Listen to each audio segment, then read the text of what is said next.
уақыт мысалы бар. Зумға қосылған оқытушылар қазір зумдағы чатқа өздеріңіздің ат жөніңізді, жұмыс істейтін орныңызды және лауазымыңызды жазып берулеріңізді сұраймыз.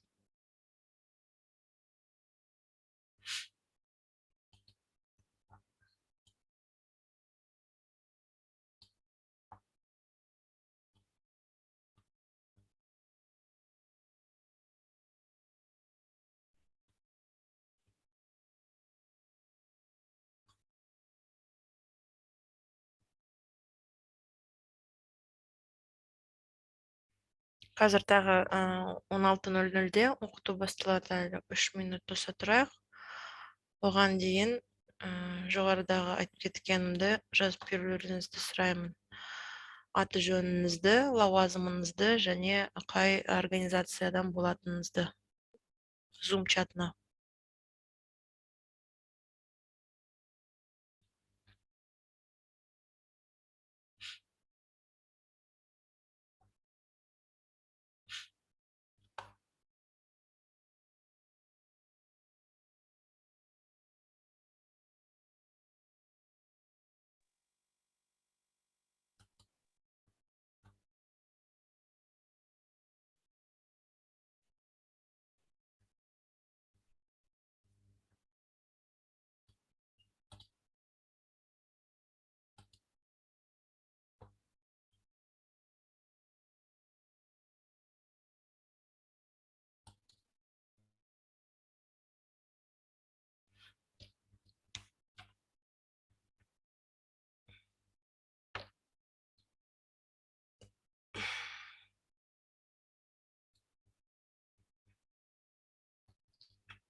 Сәлеметсіздер ме?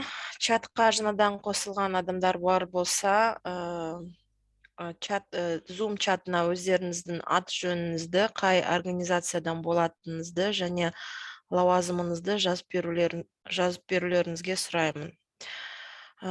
Так, бүгінгі күні сіздерге қосымша оқу орындары үшін оқытудың бірінші этапы жүргізілейін деп жатыр. Ол жүйедегі әкімші үшін және жүйедегі мұғалімдер үшін. Оқуымызды бастауымызға рұқсат беріңіздер. Сіздердің алдарыңызға білім алып педагог жүйесі ұсынылып отыр. Білім алып педагог жүйесі ол жаңағы электрондық түрде мұғалімдердің категорияға өту программасы болып саналады. Ең бірінші мен сіздерге жүйедегі әкімшінің жұмыс жасау әдісін түсіндіріп кетейін. Ол үшін жаңағы жүйе әкімшісі pedagog.bilimал.kz сайтына өтіп авторизация жасайды. Авторизацияны жасау үшін жаңағы жүйенің жаңағы оқу орнының администраторы бізбен хабарласады. Біз ол жаңағы кісіге логин мен парольді әзірлеп береміз. Сол логин мен пароль арқылы ол жаңағы жүйеге кіреді. Екінші қадам ол жаңағы кадрлер бөлімі модулінде пайдаланушыларды қосу және оларға рөлдерді тарату болып саналады. Үшінші қадам ол баптаулар модулінде ұйым туралы деректерді толтыру болып саналады. Мына өзіміздің браузерімізде pedagog.bilimал.kz сайтын жазып, жаңағы pedagog парақшасына өтеміз. Жаңағы әкімші жүйеге білім алып педагогтың сотрудниктары берген логин мен парольді қолданып жүйеге кіреді. Жүйеге кірген соң, жаңағы әкімші жүйеге қызметкерлерді қосады. Оларды қосу үшін администратор кадрлер бөлімі деген модульге өтіп, қызметкерлерді қосу деген сілтемені басып, қызметкерлерді қосады. Қызметкерлерді қосу кнопкасын басқаннан кейін әкімшіде мынадай модальды окно шығады. Ол модальды терезеде жаңағы әкімші жаңағы жүйеге қосайын деп тұрған адамға логин тағайындады, жаңағы кісінің аты жөнін жазып береді толығымен, және жүйедегі рөлін береді де сақтау сілтемесін басып әрі қарай қызметкерлерді енгізе бастайды. Одан кейін біз жаңағы жүйеге адамдарды енгізіп болғаннан соң кадрлер бөлімі модулінде администратор мынадай жағдайды көре алады. Жүйеде кейбір мұғалімдер галочкамен белгіленіп тұрады. Жаңағы ол кісілер жүйеде уже регистрация жасап, жүйеде жұмыс жасап жатқан адамдар болып есептеледі. Ал егер жүйеде жаңағы сары түсті крестик болып тұрса, жаңағы кісі жүйеде әлі регистрация жасамай жүйеде тіркелген жоқ деген мағлұмат бізге береді.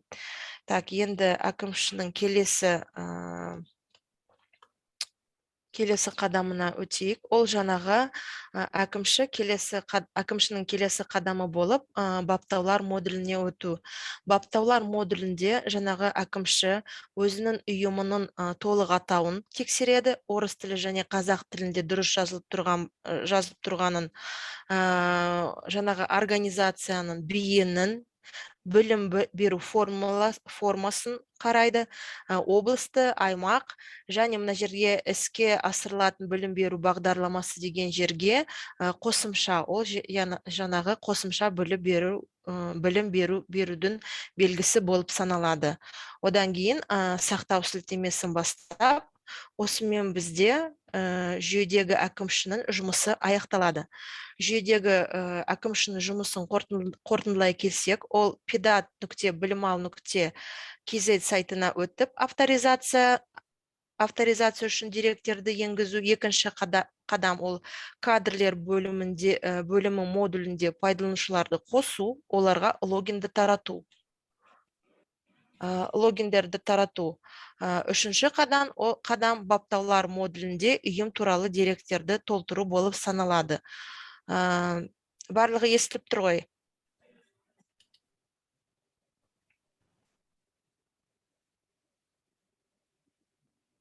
Құрметті оқытушылар, барлығы естіліп тұр ғой?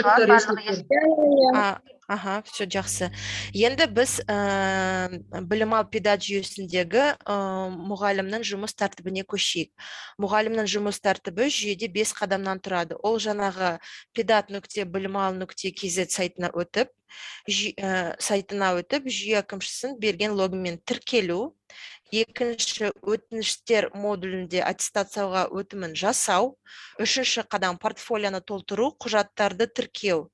Төртінші қадам ол өтінішке ЭЦП-мен қол қою немесе скан көшірмесін тіркеу және тексеріске жіберу. Бесінші қадам ол мәртебелер бойынша өтімді мониторингілеу, түзетуге өтімін жіберген кезде қателерді түзету болып саналады. Енді біз жоғарыда айтып кеткендей, сізге әкімші білім алу педагог жүйесіне өту үшін сізге логин береді. Ол жаңағы логинді біз мұғалімнің атынан кіретін болсақ, pedat.bilimал.kz сайтына өтіп, мына жерге логинімізді жазып, регистрация деген сілтемені басамыз. Регистрация сілтемесін басқаннан соң бізде мынадай модальды окно шығады. Ол модальды терезеде біз өзіміздің жаңағы әкімші берген логинімізді енгіземіз, иінімізді енгіземіз, электрондық почтаның адресін, мобильді номерімізді енгіземіз, жаңағы өзімізге лайықты паролімізді енгіземіз, және өзіміздің аты жөнімізді енгіземіз да, мына жерде жаңағы регламентпен келістім деген жерге галочканы қойып, регистрация сілтемесін басамыз. Осы қадамдарды орындап болған соң, біз жаңағы мұғалімнің жеке парақшасына өтеміз. Мына жерде енді біз жеке парақшасына өтіп болған соң, біз мұғалімнің профиліне кіреміз. Профиліне біз сол жақтағы көк терезені басып, мұғалімнің профиліне өтеміз. Ол жердегі профильде біз жаңағы мұғалім өз фотосын енгізе алады. Мына жерге өзінің куәлігінің скан көшірмесін енгізе алады. Және өзінің жаңағы аты жөні дұрыс енгізілді ме тексереді, өзінің иенің почтасын, ұялы телефон номерін енгізеді, және жұмыс істейтін орынның аты жөні орыс тілі және қазақ тілінде дұрыс жазылғанын тексереді. Сонымен қатар мына жердегі ең маңызды бөлік болып саналады, ол мұғалімнің лауазымы деген жерге біз жаңағы қосымша білім беру мұғалімі деген жерден, мына жердегі бізде ағымды список пайда болады. Сол списоктің ішінде қосымша білім беру мұғалімі жазуын таңдап, сақтау сілтемесін басамыз. Енді сақтау сілтемесін басып болған соң, біз жаңағы өзіміздің жеке парақшамызға өтеміз. О жердегі өтініштер деген модульге кіріп, өтімді құру деген сілтемені басамыз. Енді біз мына жерге өтімді құру деген сілтемені басып болған соң, жаңағы өтінішімізді құрастыруға кірісеміз. Кешіресіздер. Өтініш ол 4 қадамнан тұрады. Бірінші қадам ол өтініш формасы болып саналады. Өтініш формасында жаңағы мұғалім, мына жерде бізде мұғалімнің фотосы болады. Өтінішті қай жылы құрастырдық, өтініштің құрастыру күні ол жаңағы автоматты түрде шығады құрастыру күніне сәйкес. Өтініштің формуласы мұғалімдер үшін деп басамыз. Лауазымы қосымша білім беру мұғалімі деп. Аттестация түрі кезекті. Аттестация түрі кезекті. Егер сіз мына жерде лауазым деген жерде сіздің лауазым деген жерде сіздің қандай должностыңыз көрсетілмей тұрса, онда мына жердегі сұрақ белгісіне басасыздар да, сізде мынадай подсказка шығады. Ол подсказкада сізде жаңағы жүйенің жаңағы жеке парақшаның профиліне кіріп, лауазымды жазу керектігін сіздерге айтады. Лауазымды толтырып болған соң, біз мына жерде аттестация түрін таңдаймыз, кезекті немесе алдын ала. Ағымдағы санаты мұғалімнің дейін қолданыста, мәлімделген санатты таңдаймыз. Жаңағы электрондық почта адресін жазаймыз, ұялы телефон номерін жазамыз. Және егер сіз әлеуметтік педагог немесе психолог болсаңыз, осы жерге галочканы басасыз. Және мына жердегі көк бөлікпен бөлінген жаңағы блокты көресіз, ол блокқа бассаңыздар, сіздерде 561 бұйрық шығады. Ол жаңағы категорияға беру бұйрығы болып саналады. Сосын мына жерде регламенттермен таныстық деген жерлерге 3 жерден галочка қойып шығасыздар да, жалғастыру кнопкасын басасыздар. Әрі қарай, егер сіз мысал ретінде бірінші қадамда кейбір блоктарды толтыруға ұмытып қалсаңыздар, жүйе сізге мынадай подсказка береді. Сіз регламентпен танысқан жоқсыз деген, ағымдағы санатты толтыру қажет екенін, мәлімделген санатты толтыру қажет екенін сізге хабарлап тұрады. Сосын біз әрі қарай осы жаңағы өтініш формасындағы жаңағы белгіленген қателерімізді түзеп, әрі қарай жалғастыру сілтемесін басамыз да, өтінішті құрастырудың екінші қадамына өтеміз. Екінші қадам бізде мынадай блоктардан тұрады. Екінші қадам бізге жаңағы негізгі құжаттар. Негізгі құжаттарға мына документтер жатады. слайдта көрсетіліп отыр. Және негізгі құжаттарды толтыруға кірісейік. Негізі құжаттарды толтыру қажет екені, мына жерде жеке куәліктің скан көшірмесі деген блок көрініп тұр. Ол бізде қызыл түспен боялынып тұр. Яғни бұл жерге біздің куәлігіміз әлі енгізілмеді дегенін хабарлап отыр да. Мына жерге куәліктің скан көшірмесін бекіту деген жерді басып, жаңағы өзіміздің куәлігімізді енгіземіз. Егер бір қате болып шықса, егер де біз шатасып басқа біреудің скан копиясын енгізіп қойсақ, мына жерде қызыл крестик бар. Сол қызыл крестикті басып, жаңағы енгізген скан копиямыз өшіріледі. Қайтадан куәліктің скан көшірмесін тіркеу деген сілтемені басамыз да, қайтадан удостоверениямызды жүйеге енгіземіз. Сонымен қатар мына жерде педагогикалық кеңес отырысының хаттамасының үзіндісінің сканерленген көшірмесі деген блок бар. Ол жерге бізде жаңағы педагогикалық кеңес отырысында талқыланған хаттамасының үзіндемесін осы жерге тіркейміз. Содан кейін мына жерде бізде жаңағы біздің негізгі құжаттар блогы мынадай блоктардан тұрады. Ол тестлеу нәтижелері блогы, эссе блогы, қазіргі санаттар блогы, білім блогы, біліктілікті арттыру курстарынан өткен туралы құжаттар блогы, жұмыс өтілі блогы және марапаттар блогы болып саналады. Енді жаңағы блоктарды толтыруды бастайық. Блоктарды толтырған кезде, мысалға, тестлеу нәтижелері блогын қарастырайық. Мына жердегі көк түсті плюс кнопкасын басып, мына жерде бізде мынадай модальды терезе пайда болады. Осы терезеде жаңағы тестлеу өткізген орны, жаңағы қай жерде өтті, қай күні, жаңағы өздеріңіздің балдарыңызды жазасыздар, және тестлеу нәтижелерінің жаңағы документті растайтын скан копиясын осы жерге жүктейміз де, сақтау сілтемесін басамыз. Мына жерге мысал ретінде біз жаңағы құжатты енгіздік. Тестлеу күні бізде 1 сәуір күні өтті. Өткетін орны тестовая организация деп жазылып тұр, және жаңағы біздің балдарымыз жазылып тұр. И документтің өзі жүйеге ілініп тұр. Егер де мысал ретінде біз жаңағы өзіміздің шатасып, мына жердегі поляларды дұрыс толтырмай қателесіп кетсек, онда біз мына жердегі көк түсті ручканы басып, мына жерлердегі көк түсті ручканы басқан соң, мына модальды терезе бізде қайтадан шығады, және түзету жұмыстарын жүргізіп, сақтау сілтемесін басамыз. Ал егер біз жаңағы осы документтерді, мүлдем басқа документтерді шатасып біліп қоятын болсақ, мына жердегі қызыл крестикті басып, документтеріміз өшіп қалады.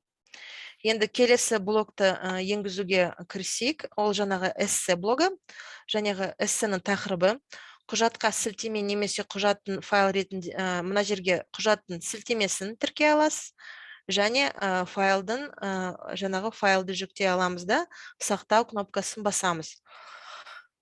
Сосын тағы бір момент, егер сіз жаңағы өзіңіздің тестіңізді алдыңғы 21 жылы өткен болсаңыздар, жаңағы тестлеу нәтижелерінің срок годности 1 жылға ғой. Сол себепті 1 жылға сіз осы тестлеу нәтижелерін енгізесіздер де, ал 1 жыл бұрын тапсырған тестлер бойынша эссе жазылмады. Сол үшін мына жердегі эссе блогы сізге қолжетімсіз болады да, оны толтыру қажет емес. Ары қарай көшейік. Қазіргі санат блогын толтырайық. Ол жерге жаңағы түрі, өту орны, санатты беру, жаңағы растайтын документ және сақтау сілтемесін басамыз. Одан кейін білім беру блогын толтырамыз. Білім беру блогын толтырған кезде мына жерде көк түсті кнопканы басамыз, модельді окно шығады. Ол жаңағы біздің қандай біздің білім түрі, түскен жылы, аяқталу уақыты, оқу орны, мамандығы, біліктілігі, дипломның сериялық номері, ғылыми дәрежесі, және дипломды өзін жүктеу, скан копиясын жүктеу, және сақтау батырмасын басып, жаңағы білім блогы бізде осымен толтырылады. Одан кейін біліктілікті арттыру курстарынан өткен туралы құжаттар. Ол жаңағы мына жерге қанша біліктілік болса сіздерде сонша жаңағы сіздер осы блоктарды толтырасыздар. Вот сол түрі, жылы, курс атауы, өту орны, куәлік номері, өту тілі, пәні, қанша сағат, жаңағы сертификаттың өзін жүктейсізде, сақтау сілтемесін басасыздар. Одан кейін жұмыс өтілі деген блокты толтыруға кірісеміз. Ол үшін мына жердегі көк түсті плюс кнопкасын басамыз да, жұмыс өтілі деген бізде мынадай модальды окно шығады. Ол модальды окноға біз өзіміздің еңбек кітапшамыздағы барлық жазуларды осы жерге жазып шығамыз. Бүкіл жазуларды жазып шығамыз да, және осы уақытқа дейін жұмыс жасап жатқан жеріміздің жаңағы жұмыс орнының аты, лауазымы, мысалға мен алдыңғы жылы бір детский садта жұмысымды бастап едім, сол басталу жылы дейін деген жерді толтырмаймын, өйткені мен осы уақытқа дейін осы жерде жұмыс істейтінімді көрсетіп тұр. Және сақтау сілтемесін басам. И мына жерде менде жаңағы әрбір жаңағы еңбек кітапшамдағы барлық жазулар жерде рет-ретімен шығып тұрады. Сосын жаңағы еңбек кітапшамның скан копиясын енгізем. Скан копиясын енгізген кезде мына жерде бізде қызыл түспен боялып тұр. Сканерленген көшірмені тіркеу деген кнопканы басып, жаңағы еңбек кітапшамның скан копиясын енгіземін. Мына жерде сонымен қатар сіздер бізде жаңағы жалпы стажым көрініп тұрады, мамандық бойынша стажым көрініп тұрады, және педагогикалық стажым көрініп тұрады. Құрметті оқытушылар, микрофондарыңызды сөндірсеңіздер жақсы болар еді. Вот так, мына жерде скан копияларымызды енгіздік. Сосын мына жерде марапаттар деген блок бар бізде. Марапаттар блогы ол жаңағы негізгі емес блок болып саналады. Оны егер сіздің марапатыңыз бар болса толтырасыздар, марапаттарыңыз жоқ болса толтырмайсыздар да, жалғастыру кнопкасын басасыздар. Енді біз портфолияны жаңағы толтырудың үшінші қадамына келіп түстік. Үшінші қадам ол портфолио бөлімдері болып саналады. Мұны біздің қажетті блоктарды толықтыру, толтырылмаған блоктарымыздың қызыл түспен белгіленіп тұр. Және портфолио бөлімдерді толықтырудың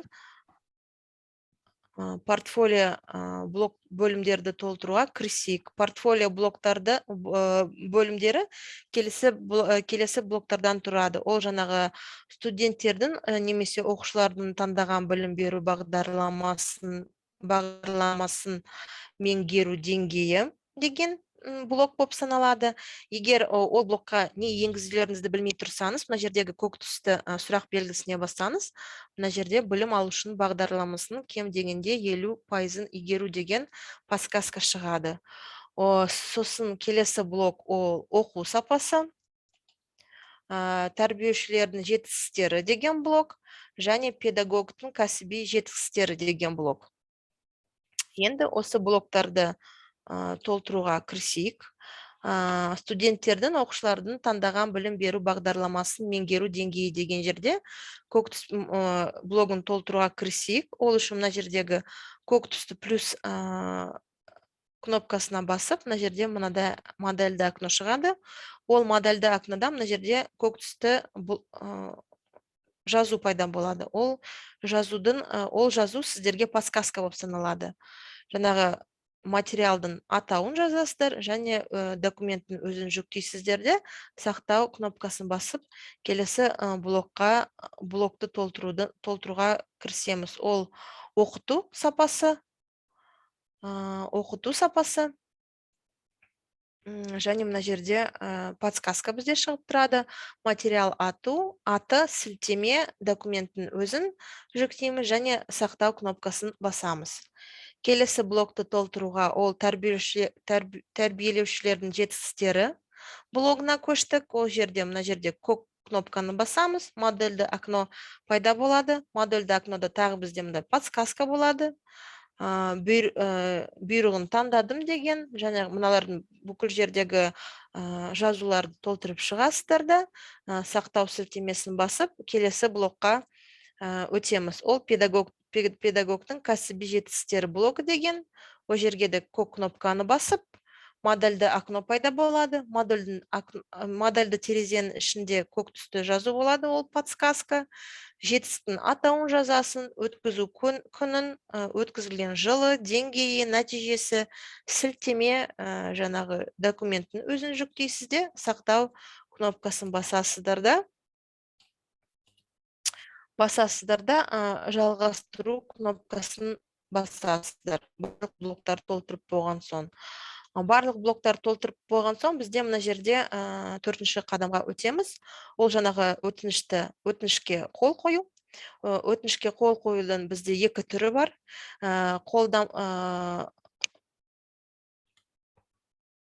Қолданба үлгісін немесе қолданба үлгісін жүктеп аламыз да, о жерге қол қойып, қолданбаны қайтадан жүйеге тіркейміз. Немесе өзіміздің ECP-міз бар болса, ECP арқылы қол қоямыз да. ECP арқылы қол қоямыз. ECP арқылы қол қойып, мына жерге өтінішімізді басып шығаруға болады. Сосын тексеруге жіберу деген кнопканы басып, тексеруге жіберу кнопкасын басамыз да, мына өтініштер модуліне өтіп, мына жерде бізде өтінішіміздің номері, қай жылы толтырылған, қай күні, лауазымы, ағымдағы санаты, мәлімделген санаты және өтініштің статусы көрініп тұрады. Өтініштің статусы бізде директордың қол қоюында деген статуста болып тұрады. Ол яғни ол директорда егер директор сіздердің документтеріңізді тексеріп бір жерде қатесін тапса, ол сізге документтеріңізді қайтара алады. Және сосын сіз өзіңіздің статусыңыздан байқайсыздар да, мына жерде директормен қайтарылды деген. Ол үшін сіз мына жердегі көзге басасыздар. Егер сізге осындай статуспен кеп тұрса, директормен қайтарылды деген көзге басасыздар да, жаңағы өтінішке кіресіздер. Мына жерде сізде хабарлама тұрады. Сізде 3 күн бар екен, жаңағы қателерді түзету үшін. 3 күннің ішінде сіз өзіңіздің қатеріңізді түзетіп, қайтадан директорға тексеріске жібересіздер. Окей кнопкасын басамыз. Мына жерде бізде қызыл жермен белгіленіп тұр, ол жаңағы біздің қай блоктарымыз қате болып шыққанын көрсетеді. Және қай жерде бізде қате болып шықты, қай жер директор қайтарып жіберді. Сол жерге өтіп, мына жерге мысал ретінде біз директорға сіздің куәлігіңіздің жаңағы директор біздің куәлігімізді қайтарып жіберді. Заменить скан удостоверение, яғни жеке куәлігіміздің скан копиясын қайтадан жүйеге жүктеу екенін, қайтадан жүктеу қажеттілігін айтып тұр. Біз жаңағы өзіміздің, мүмкін мына жерге директорге скан копиясы нашар болып шыққан шығар. Ол үшін біз мына жерде жоғарыда айтылып кеткендей қызыл крестикқа басамыз да, қайтадан жаңа сканерленген копияны жүйеге жүктейміз де, қайтадан тексеріске жібереміз. Мына жерде жаңағы қатеміз түзеліп тұр деген хабарлама бізде болып тұрады, өйткені қызылмен ешбір жер боялып тұрған жоқ. Одан кейін біз қайтадан тексеріске жібереміз. Одан кейін директор жаңағы қателерді тексеріп, барлығы дұрыс өз ЭЦП-мен қол қойып болған соң, және бізде статусымыз тексерісте деген статуста, ол жерде жаңағы сіздің оқу орныңыздың секретары немесе заучы сіздің өтінішіңізді тексереді. Ол өтініште мысалға зауч бір қате тауып, мына жерде бізде крестик 2 деп тұр, яғни мына жерге жаңағы өтінішіміздің статусы түзетуге жіберілді деген болып тұрады, және қанша қате жаңағы зауч тауып алды, соны қараймыз да, мына жерге көзге басқан соң қатемізді жоюға кірісеміз. Қатемізді жоюға бізде қайтадан тек қана 3 күн бар, 3 күн ішінде қатемізді түзеп, қайтадан тексеріске жіберуге болады. Зумның дауысын өшіріп қоясыз ба? Ойымнан бөліп. Ты принеси следующий раз. Мына қатемізді түзетуге бізде 3 күн бар. Окей кнопкасын басып, қатемізді түзеуге кірісеміз. Мына жерде өтімді қайта тексеру, жіберу үшін барлық ескертулерді түзетіңіз деген қызыл блок пайда болады. Ол үшін жаңағы қатеміз қай жерде, қазіргі қатеміз жаңағы негізгі құжаттар блогында. Ол жаңағы мына жерде қазіргі санаттар блогы дұрыс толтырылмаған екендігін көрсетіп тұр. Ол үшін ол блок бізде қызыл түспен боялып тұр. Және мына жердегі көк түсті ручка белгісін басып, жаңағы қазіргі звук выключите, пожалуйста, свой от зума. Вы мне в смысле сбиваете. Спасибо большое. Қазіргі санат блогын толтыруға кірісеміз. Мына жердегі педагог санатты қазіргі санат блогын түзетеміз. Түзетіп болған соң түзетеміз. Одан кейін түзетіп болған соң, мына жерде біздің қазіргі санат блогы қайтадан көк түсті болып тұрады, және мына жерде тарих деген кнопка болады, жаңағы блокпен қандай өзгерістер болғанын бізге хабарлап тұрады. Одан кейін жаңағы тексерістен өтіп болған соң, барлығы жақсы болған соң, мына жерде бізде мемлекеттік қызмет тексерусінде деген статус болып тұрады.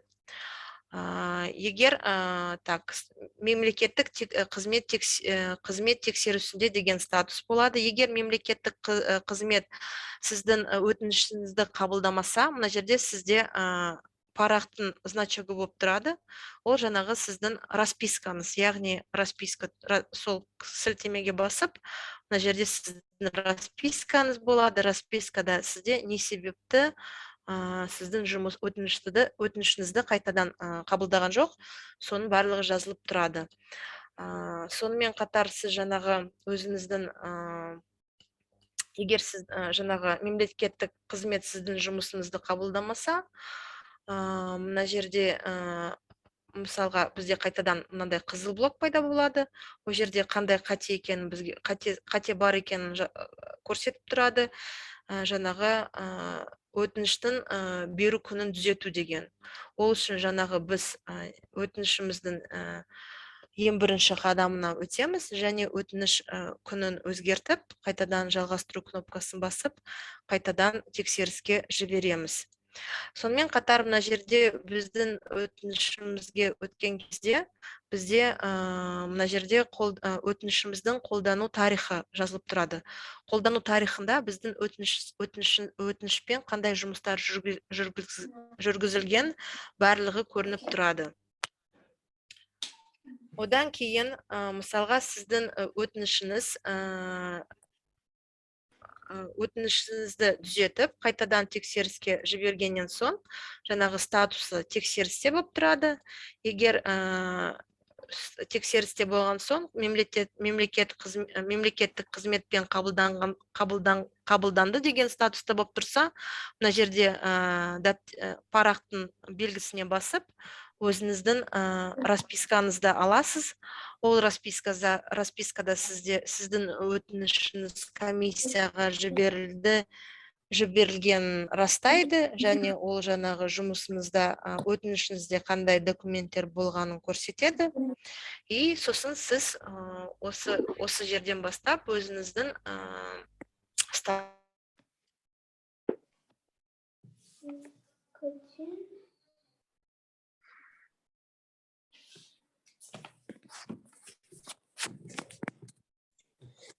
Сіз кесіліп тұрсыз.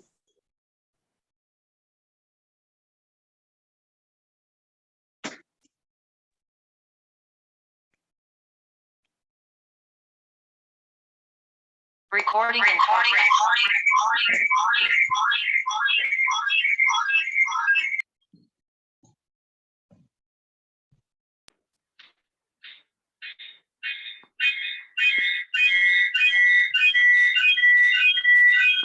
кешіресіздер.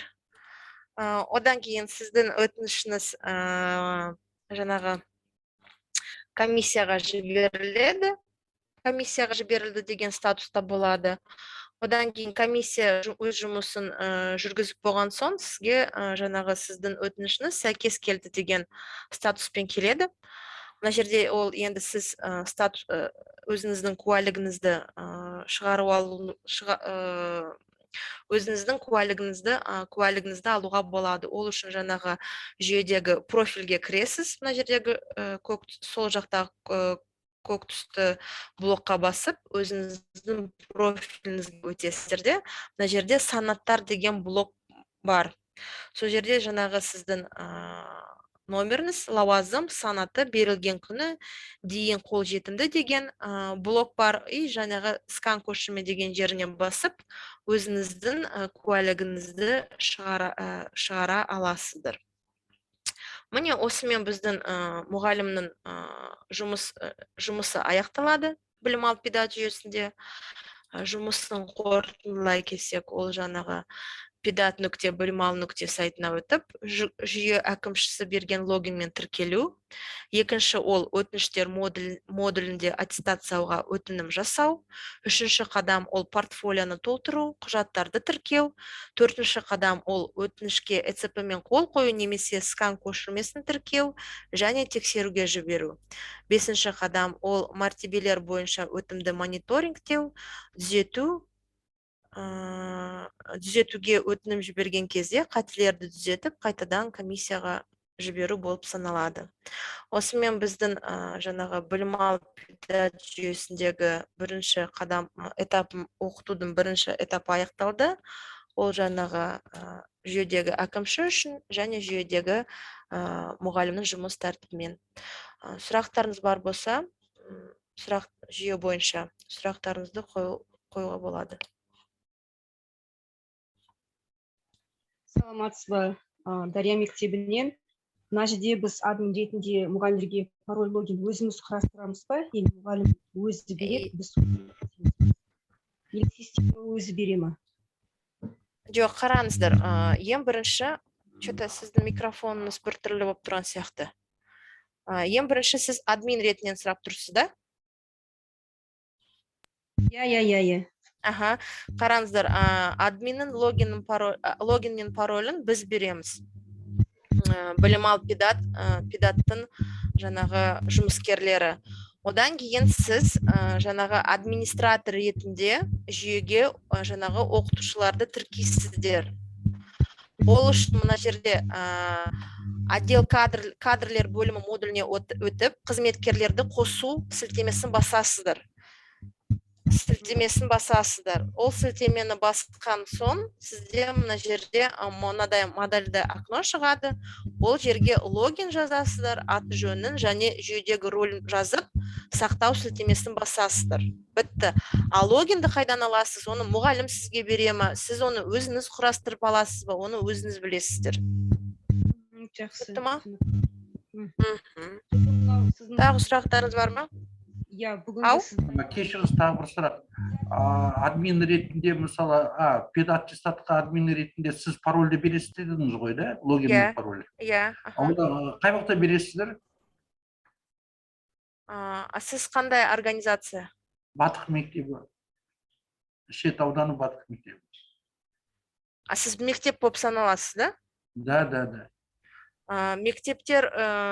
Мектептерді біз, сіздер вообще негізгі бұл оқуға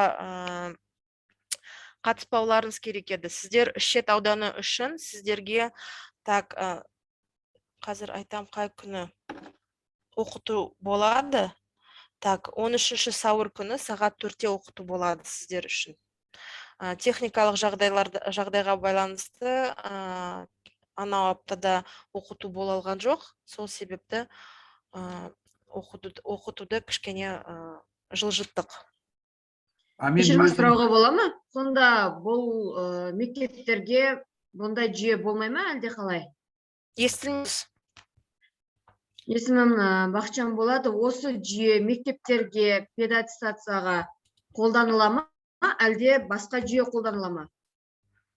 Мен сізді естімей қалдым.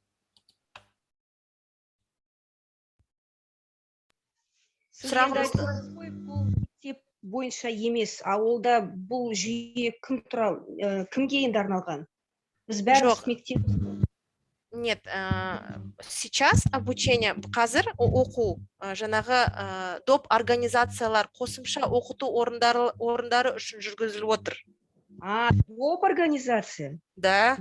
Потому что, мысалы, Дария мектеп, Батық мінеке мектеп. Барлығымыз, ауылдық мектептердеміз ғой. Жоқ, бұл бүгінгі оқыту қосымша оқу орындары үшін жүргізіліп отыр. Доп организация. Мен сұрайтын сұрағым, мынау жүйе мектептерге қолданыла ма, әлде қолданылмай ма? Әрине қолданылады. Әрине қолданылады. Сосын кейін осы слайдтарыңызды сіздер бізге білім бөліміне жібересіздер ғой, иә? Білім бөліміне? Сіз жаңағы телеграм чаттарда бар шығарсыздар. Алдындағы сіздің оқыту кезіндегі телеграмдағы неңізді, ссылкаңызды мен өзім түсіріп алғам. Соған кірсек болады ғой? Әрине болады. Бүгінгі оқыту басында мен айтып кеттім, жүйедегі қосымша оқыту орындары үшін. Бұл жаңағы мектептер үшін, колледждер үшін ол оқыту оның осы алдында жүргізілген. Осының алдында жүргізілген. Тағы жүйе бойынша сұрақтарыңыз бар ма? Мен қойып, Мирас, сонда жаңағы барлық қызметкерді, сонда жаңағы қосымша білім берумен мектептегі осы педаттестация жүйесінде айырмашылық бар ма?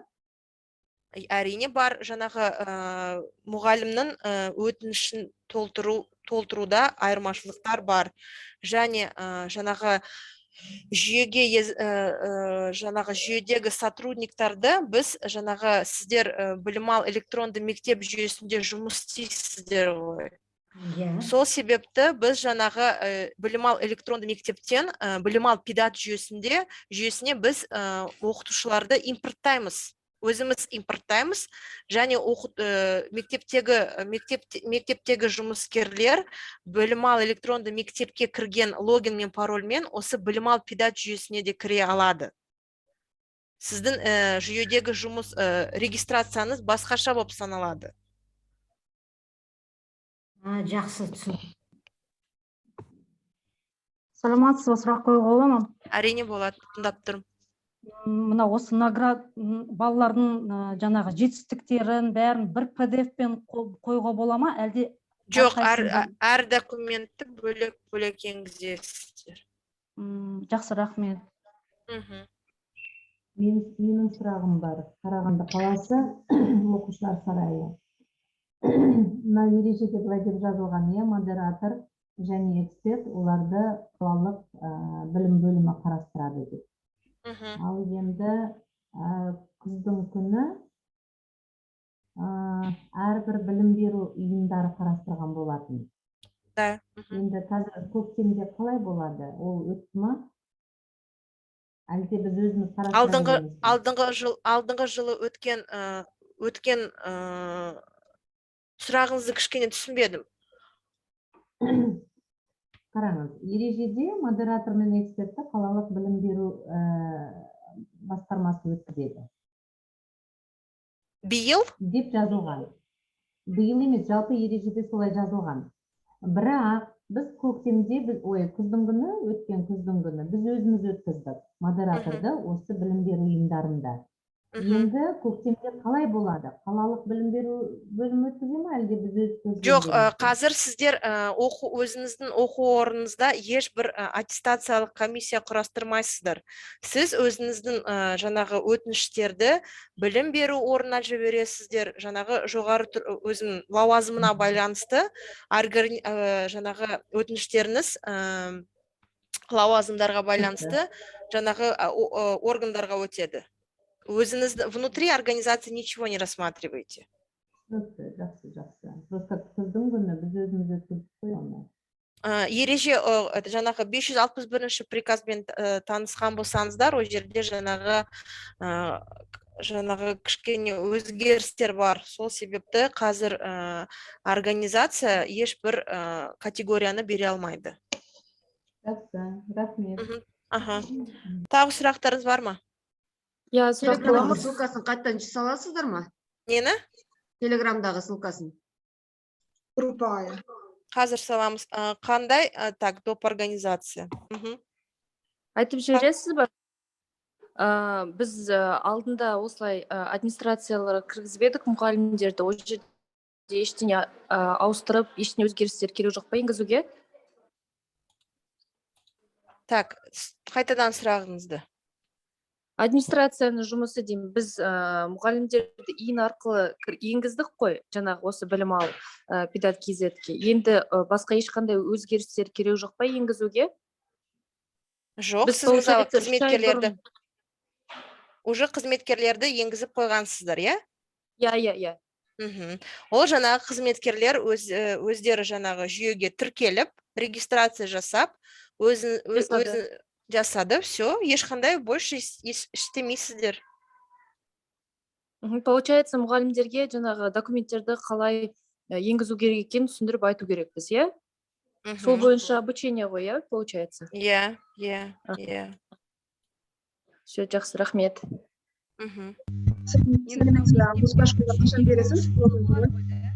Естілмей тұр сұрағыңыз.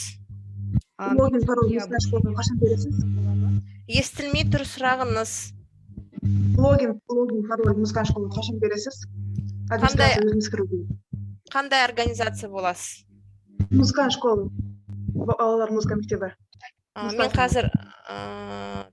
қазір сізге, сіз өзіңіздің аты жөніңізді, қай организация болатыныңызды телеграм чатқа жазып беріңіз.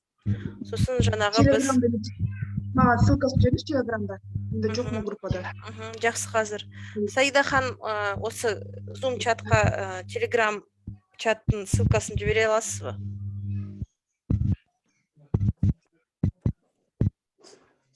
Тағы сұрақтарыңыз бар ма? Менде сұрақ бар. 13 күні бола ма, сонда тағы да? 13 күні жаңағы мұғалімдер болады.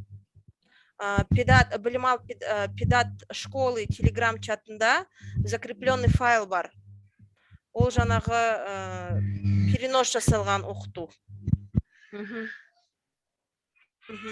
Тағы сұрақтарыңыз бар ма? Осы 5 сәуірден бастап аттестацияға өтініш беру басталды ғой. Кейін осы жаңағы аттестациядан өтіп кеткен мұғалімдер өтініштері, жаңа бүкіл документтерін барын электронды түрде осы қазіргі уақыттан бастап тіркей берулеріне бола ма? Әрине болады. Осы электронды түрде уже басталып кетті, барлық не? Өтініш беру, жаңағы жұмыс нәтижелерін тіркеу электронды түрде болады, барлығы электрондық түрде болады. Мектеп болсын, доп образование болсын. Да, мектеп болсын, детский сад болсын, колледж болсын, электронды түрде барлығы өтеді. Жақсы, тағы да бір сұрағым бар еді. Сонда жаңа как админ ретінде барлық қызметкерлерді биыл аттестациядан өте ма, барлық қызметкерлерді тіркеу міндетті ма, жоқ әлде? Жоқ, оны сіз өзіңіз білесіз. Егер сіздің уақытыңыз бар болса, жаңағы сіздің оқу орныңызда қанша адам бар екен, барлығын енгізем десеңіз, барлығын енгізіңіз. Егер тек қана аттестациядан өтетін қызметкерлерді енгізем десеңіз, тек қана аттестациядан өтетін қызметкерлерді енгізуге болады. Оны өзіңіз қалауыңыз бойынша. Ол қате болмайды ғой, иә? Мысалы үшін жаңағы биыл қате болмайды. Тағы сұрақтарыңыз бар ма? Осы обучение туралы бастан аяқ полностью қоюға болады ма Телеграмға? Слайдты? Иә, полностью әрине Телеграм, әрине осы жаңағы слайдты Телеграм чатына, сады доп организация чатына жібереміз. Осы оқытудың YouTube'та видеозаписі болады, онымен де таныса аласыздар. Тағы сұрақтарыңыз бар ма? Сосын жаңағы Телеграм чатқа жүйе бойынша сұрақтарыңыз бар болса, Телеграм чатқа жазуларыңызға болады. Телеграм чатқа жазған кезде өзіңіздің сұрағыңызды бір хабарлама ретінде жазып, Телеграм чатқа жібересіздер. Сіздің заявкаларыңыз міндетті түрде қарастырылады. Сіздің сұрағыңызға міндетті түрде жауап беріледі. Сондықтан бірнеше рет хабарламаңызды чатқа жібермеңіз. Өйткені ол бірнеше жаңағы сіздің сұрақтарыңыз одан қарай төмен түсіп бара жатыр да, и қол жетімсіз болып қалады. И сосын чатқа сұрақтарыңызды жазған кезде текстпен жазыңыз, өйткені тыңдайтын жаңағы Телеграм чатта аудио сообщенияларды тыңдайтын жағдайымыз жоқ. Тағы жүйе бойынша сұрақтарын, бүгінгі оқыту бойынша жүйе бойынша сұрақтарыңыз бар болса, сұрақтарыңызды қойыңыздар.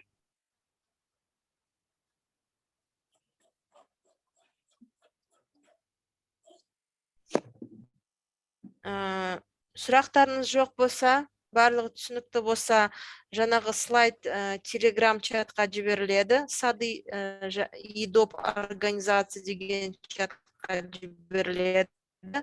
Жаңағы доп организация чаттың сілтемесі мұны Zoom чатында берілген.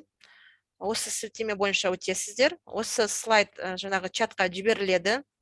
Сұрақтарыңыз жоқ болса, оқытуды аяқтауға рұқсат бересіздер. Менде бір сұрақ бар, можно?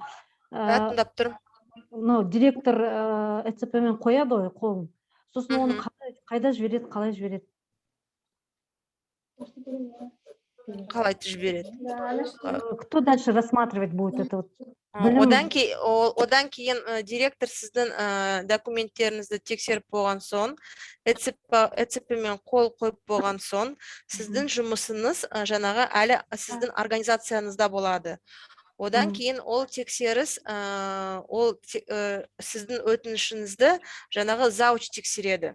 Зауч тексеріп болған соң, уже сіздің лауазымына байланысты жаңағы госуслугаға жібереді. Мемлекеттік қызметке жібереді. Одан кейін мемлекеттік қызмет жаңағы жұмысыңызды тексереді. Жұмысыңызды тексеріп болған соң, егер ешбір қате тауылмаса, барлығы тамаша болып тұрса, одан кейін госуслугадан кейін сіздің жұмысыңыз жаңағы комиссияға жіберіледі. Ол жаңағы сіздің өтінішіңіздің статусыңызды жаңағы өзіңіздің жеке парақшаңызға кіріп, өтініштер модуліне өтіп, жаңағы заявкаңыздың статусын қадағалап отырсаңыз, статусында барлық жазылып тұрады. Сіздің өтінішіңіз қай сатыда, қай жерде. Түсінікті ма? Түсінікті, рахмет. Осы обучение орысшасында тоже Телеграмға жібере саласыз ба? Полностью қалай кіру керек екен сайтқа? Телеграм чатта барлығы уже ілініп тұр, қарасаңыздар. Асель, здравствуйте. Здравствуйте. Это Жанарка, детская школа искусств. А вот мы набираем вот этот телеграм-чат, он что-то, срок действия истек деп шыға береді. Как можно по-другому или как? Ну вот, еще раз пройдите, пожалуйста. Вот я скинула в чат. Да, я вот точно так же вот набирала, и там выходит, что срок действия истек. Как можно получить? Я сейчас напишу в групповой чат свой номер телефона, можете написать мне на WhatsApp, я скину вам еще раз ссылочку. Все хорошо, спасибо. Да, бір ссылка жіберсеңізші, пожалуйста, чатта. Ссылкасын повторяю. Жіберіңізші.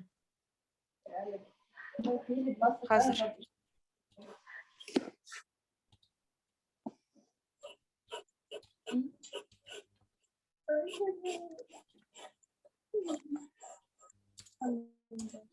Телеграм чатқа жібердік ссылканы.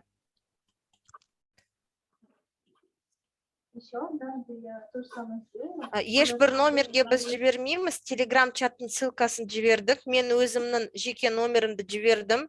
Егер сұрақтарыңыз бар болса, жаңағы номеріме жазып беріңіз. Мен телеграм чаттың ссылкасын жіберемін. Барлық сұрақтарыңызды телеграм чатқа жазып қоя аласыздар. Тағы осы бүгінгі оқыту бойынша сұрақтарыңыз бар ма? Жүйе бойынша сұрақтарыңыз бар ма? Егер сұрақтарыңыз жоқ болса, оқытуды аяқтауға рұқсат бересіздер.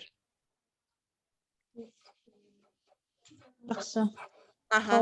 Келесі кездескенше сау болыңыздар. Сау болыңыз. Сау болыңыз. Сау болыңыз.